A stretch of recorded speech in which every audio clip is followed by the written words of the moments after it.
It's very funny. Okay, so my guy was like, let's go and see my mom. Let's go and see my family people. It's been 2 years we've been together. You need to see my family people. We need to start planning the wedding and all that. You need to know me. You get?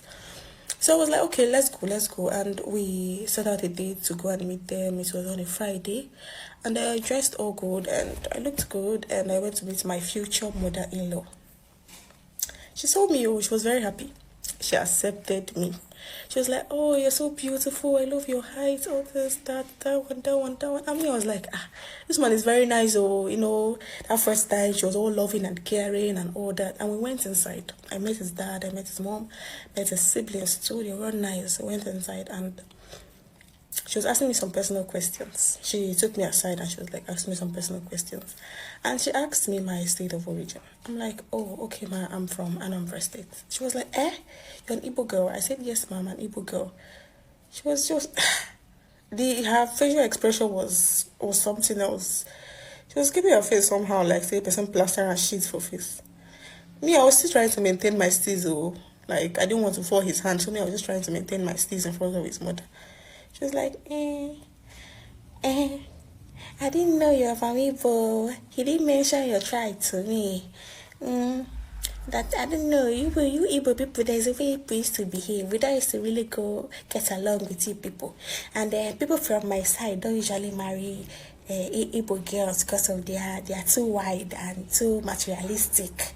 That my son will not be able to cope with me because of I'm from Igbo. In my head, it was like, my tribe has nothing to do with my personality, has nothing to do with my attitude, my behavior, or anything. So why are you already judging me because I'm Igbo? That I said it in my mind. I didn't actually tell her. I didn't say anything to her. I was just looking at her. And she was like, let's go inside now. I know that when we entered inside, my guy noticed the change of atmosphere and everything. He was like, let's go. I feel he has already had that conversation with his mom because could tell me, say, your mama never tell you that kind of thing before, like, don't marry from this tribe or marry from this tribe and all that. Maybe they have it, I don't know yet. So he was like, let's go home and everything. We didn't talk in the car because I didn't say anything. What's in the apple? This is my first time experiencing something like that, so I don't even know how to react to it. So went home and everything was going fine. Fast forward to 2 weeks later, he called me on the phone and was like, babe, what's up now? I said, I'm fine, how are you doing? It's like, I should come to his house. What am I doing? I should come to his house. I said, okay, I'm coming. I was not doing anything. That was a weekend, and I went over to his place. He sat me down, and we spoke. And he was like, I'm sorry, but the relationship has to end. Bros, 2 years. I'm laughing now, but it was not funny that time. 2 years, it has to end. Why? Because of my tribe. It was like, there's nothing wrong with you. I love you so much. I would like you to be the mother of my kids. But my mom doesn't fancy your tribe. And I was just looking at him. So wait, though. If actually all this thing worked out, this is the kind of person I'm actually going to get married to. Someone that actually would take his mother's side in things like this. Decisions that you ought to make. Personal decisions you ought to make. You're actually taking your mother's side. Because she has a thing against Igbo women. Igbo people. Me, I love my tribe. Me, I love my tribe. And I even had no intentions of marrying someone that's not from Igbo. It's just love. Love now carry me and go where I do not know. I don't want to go and marry mommy's boy. Thank God that I was saved, Sha. I told my friends this story and they were just laughing at me. I don't know. Is it funny? It's not funny because I would have been Mrs. something and would have a husband that is a mommy's boy that takes every decision from his mother or allow his mother to make every decision for him. Yeah, I cannot do that kind of thing. Or your mother cannot come to my house and be controlling my activities, controlling my house or anything because he's your son. Your son cannot marry from Igbo. You and Igbo don't really get along. Can you imagine the audacity? Because I want to manage your son. Chai. Atanama as an Igbo girl. We move.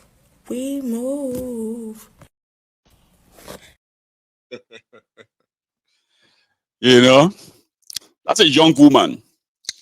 I mean, there are many of us here that would admit that you've heard it before.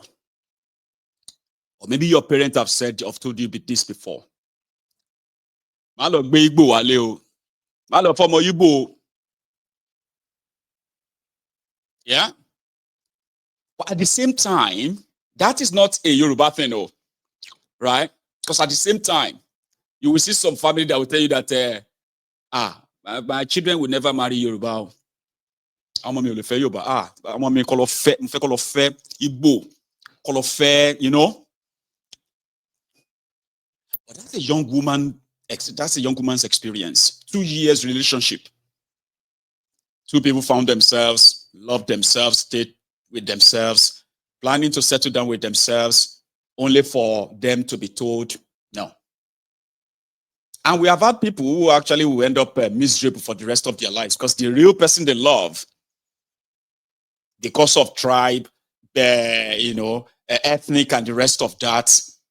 So if you ask your mom, have you had any personal experience? They have not had any personal experience. They just heard. You've heard where they will say, the Igbos are using leg to wake their parents. No Igbo use leg to wake their parents. But there are those who actually, because they hear that they use leg to wake their parents, they say, no, I don't want to. I'm an Igbo. I don't know what your own experience is, though, as a Yoruba person, right? I never experienced this level of bigotry per se, but we were like panthers back then. But when you see bigotry or tribalism that gets to a stage, they are all supposed to be one Nigerianist, though. You are Nigerians, Abi. You're supposed to be Nigerians. Right? But you know what I'm talking about. You know what I'm talking about? Within that space, inside of you, there are some of you watching me right now who are also guilty.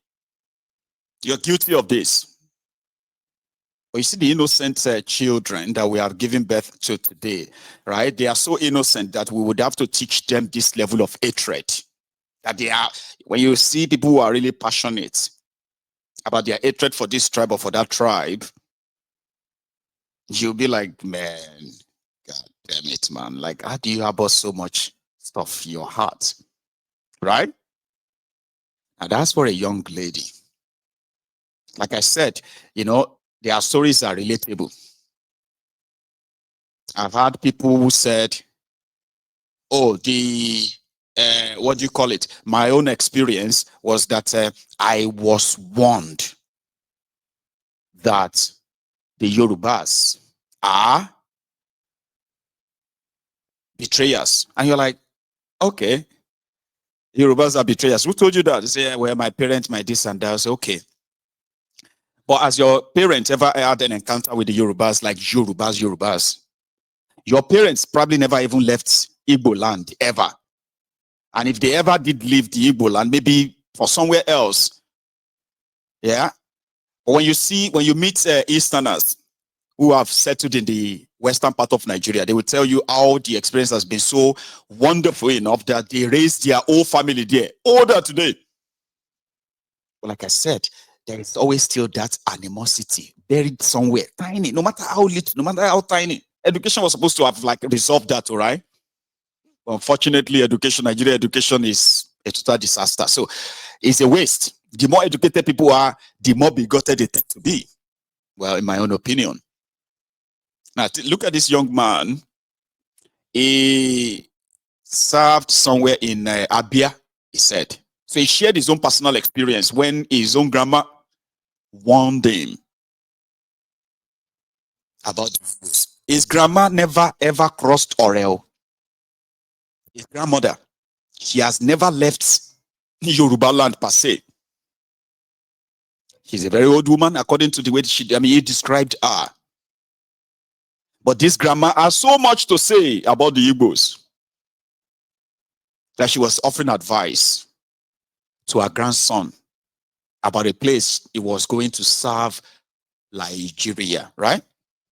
This young man, his own story. Real quick, let me do this video.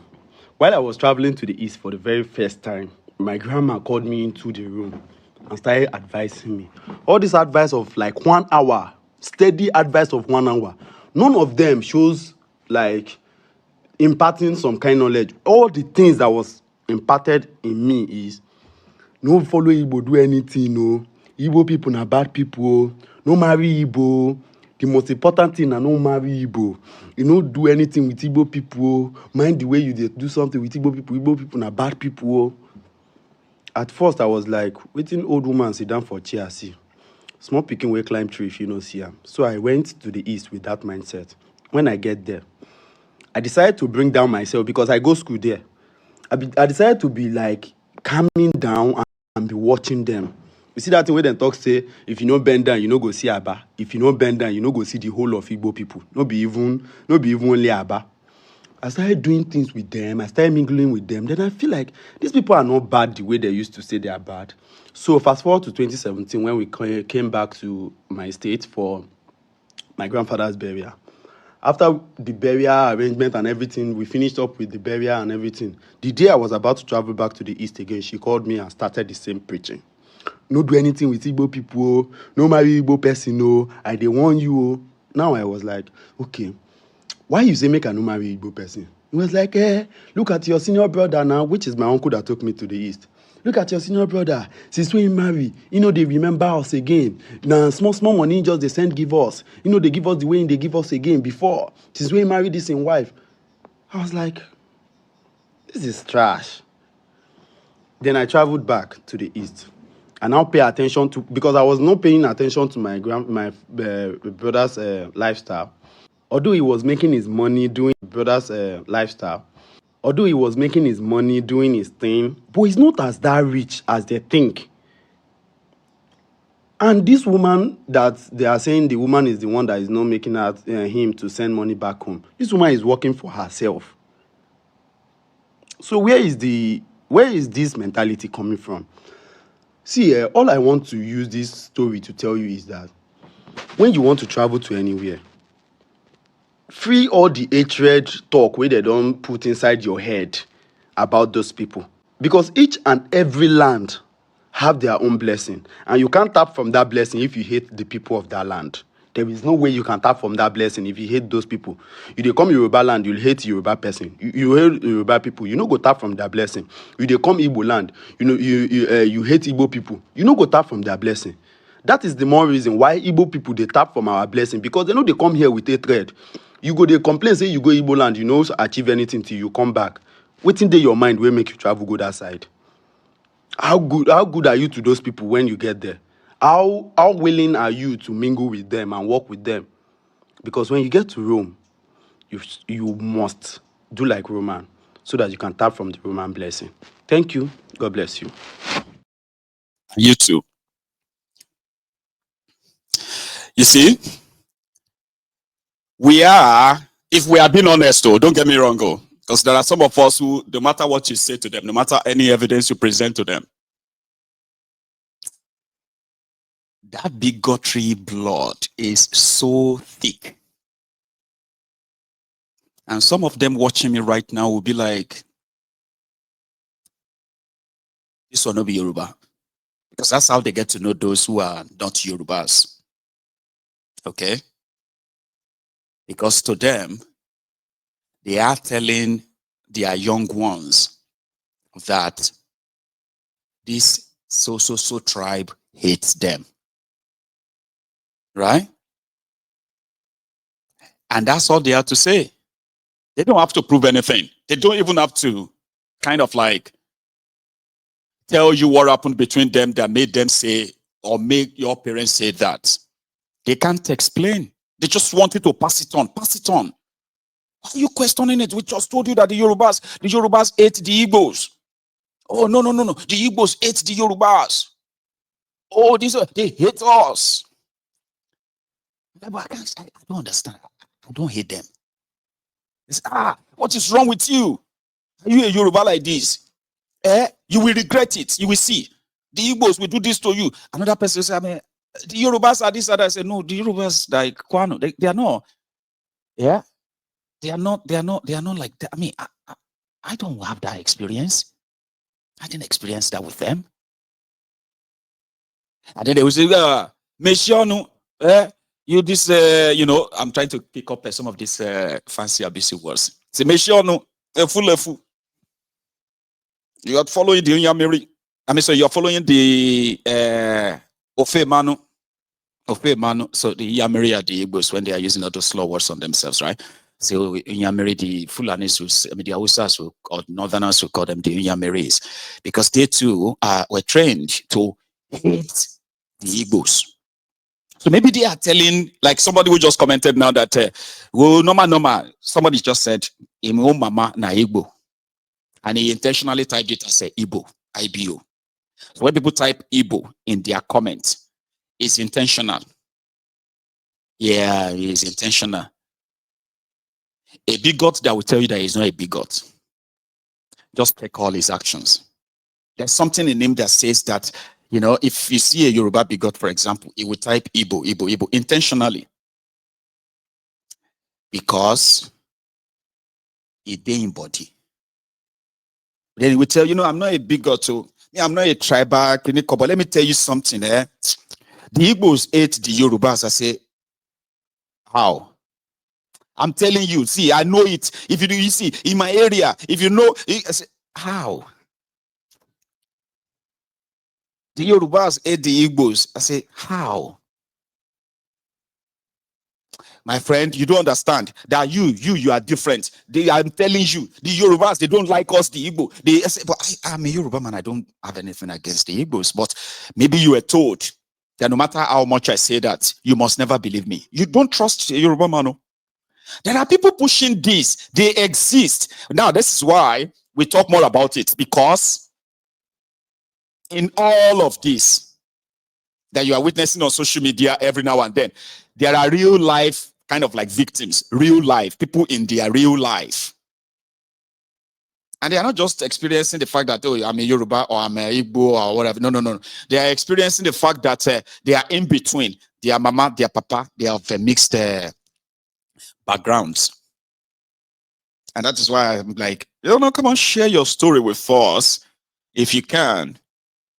But there are people called the closet tribalist or bigoted people. I mean, you can be you can be a tribalist who, for real, a tribalist who is a pro his tribe. Do you understand that? Like, you're a tribalist. There's nothing wrong in being a tribalist that loves his tribe, respects his own tribe. But you have to also respect other people's. Even if you don't, hang on, why would you not even like them? I wanted to say, even if you don't like them, but why would you not like them? Why? Anyway, it doesn't matter. So respect the other people's world of view, and then you'll be fine